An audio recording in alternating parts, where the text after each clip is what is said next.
A very good afternoon to you and welcome to the Midday News on Souqnews Television.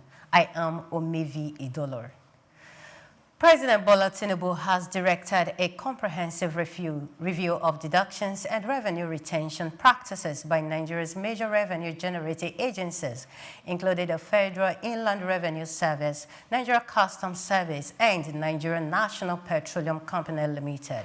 The move aims to increase public savings, enhance spending efficiency, and release more funds for economic growth. The president tasked the economic management team to reassess significant cost components, such as the 30% management fee and 30% frontier exploration deduction under the Petroleum Industry Act. He stressed that every available naira must be optimized to sustain reforms, attract investment, and meet the national goal of a $1 trillion economy by 2030. Minister of Finance Wale Edun said the review will help unlock resources for infrastructure, health, and manufacturing, while also strengthening macroeconomic stability. He noted that rising revenues, a more stable and enhanced rate, and easing inflation represents an opportunity to accelerate investment-led growth and tackle poverty nationwide.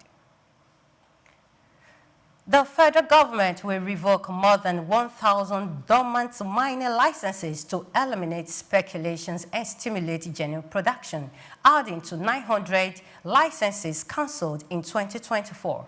Minister of Solid Minerals Development, Dele Alake, said the action is part of a sweeping reform to ensure mineral resources drive industrial growth, create jobs, and build national prosperity. He stressed that the sector will no longer serve as a playground for opportunists, but as a foundation for Nigeria's steel industry revival. The move aligns with government's plan to position Nigeria as the steel hub of West Africa through local mineral processing, sustainable practices, and private sector partnerships. Officials said mineral policies will directly support steel production, reducing raw exports and boosting value-added manufacturing. The initiative is expected to attract investment, enhance competitiveness, and accelerate Nigeria's transition into a diversified and industrialized economy.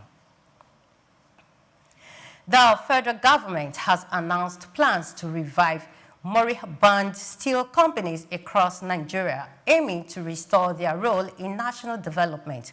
President Bola Tinubu, represented by Vice President Kashim Shettima at the National Steel Stakeholders Summit in Abuja, said the move will address decades of industrial decline and reduce the country's $4.5 billion annual steel import bill. Tinubu projected that a revitalized sector could produce 10 million tons of a liquid steel annually by 2030, creating over 500,000 direct and indirect jobs. Key priorities include operationalizing the Ajaokuta Steel Company and the National Iron Ore Mining Company, as well as attracting strategic investors from China due to the Russia-Ukraine conflict. The government is also pursuing military hardware production in Ajaokuta, a scrap aggregation policy to regulate recycling and the rehabilitation of Delta Steel within 18 months. New investments such as a $400 million Stellar Steel plant in Ogun State are expected to boost local production capacity and strengthen Nigeria's industrial base. The Nigeria Labour Congress has called on the federal government to end the Dangote Petroleum Refinery's reliance on imported crude and ensure the sale of locally produced crude in Naira. During a visit to the refinery and Dangote Fertilizer Limited, Lagos State NLC chairperson Fumi Sese said importing crude or paying for it in dollars undermines efforts to lower fuel prices for Nigerians. She stressed that with abundant crude reserves, prioritizing domestic supply in local currency will reduce operational costs and sustain affordable pump prices. The Dangote refinery currently imports about 60% of its feedstock, mainly from the United States, with 10 million barrels imported in July alone.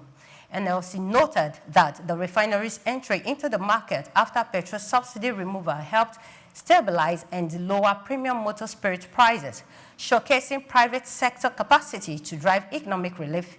SESI added that the refinery's 650,000 barrel per day capacity positions it to meet Nigeria's needs and serve West Africa. The union praised the facility's production of Euro 5 complaint fuel with lower sulfur content, aligning with global environmental standards and enhancing Nigeria's petroleum market credibility. It urged the government to adopt a policy that secures crude supply for the refinery in Naira, harmonizing energy affordability goals with national resource utilization. The National Council of Managing Directors of Licensed Customs Agents has called on the federal government to adopt Ghana's custom funding structure to improve efficiency, transparency, and compliance with global trade standards. In a letter to President Bola Tinubu, the group said Ghana allocates 3% of total import duty and value-added tax collections to finance customs operations, while a 0.4% is dedicated to its technology platform. According to the Council, Ghana's model caps inspection fees at 2% of the dutiable cost, insurance, and freight value, linking charges directly to service delivery and preventing arbitrary cost hikes. It noted that Nigeria's current financing framework under the Nigeria's Customs Service Act 2023 imposes multiple levies, including a 4% free on-board levy, user fees, and other multi-layered charges that inflate port costs. The group warned that the current system raises the cost of doing business, discourages investment, and undermines Nigeria's competitiveness in regional trade. It urged the president to set up a committee to review and harmonize custom financing and inspection processes, reduction port charges, and align operations with international best practice to strengthen trade facilitation. Nigerian petroleum geologist Sheye Ekun has been elected Vice President of the American Association of Petroleum Geologists Africa region for the 2025-2026 term. A member since 2000, Ekun has served in multiple leadership roles, including Treasurer of the Africa region and Coordinator of the Imperial Barrier Award programs. He also organized the first geoscience technology workshop in Africa and has contributed to committees focused on enhancing mature oil fields. His career has been marked by recognition, including the AAPG Distinguished Service Award in 2023 and a 25-year membership milestone in 2025.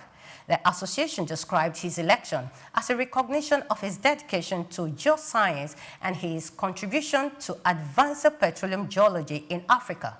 Leading a network of more than 18,000 members across 94 countries, Ekun is expected to champion innovation, promote scientific inquiry, and strengthen sustainable practices in the continent's energy sector. His leadership is anticipated to inspire new initiatives and expand collaborative opportunities across the African petroleum geoscience community. Many thanks for watching. Please do well to follow us on all our social media platforms at Souqnews TV. I am Omevi Idolo. Coming up shortly is Just Africa. Just stay with us. Good afternoon.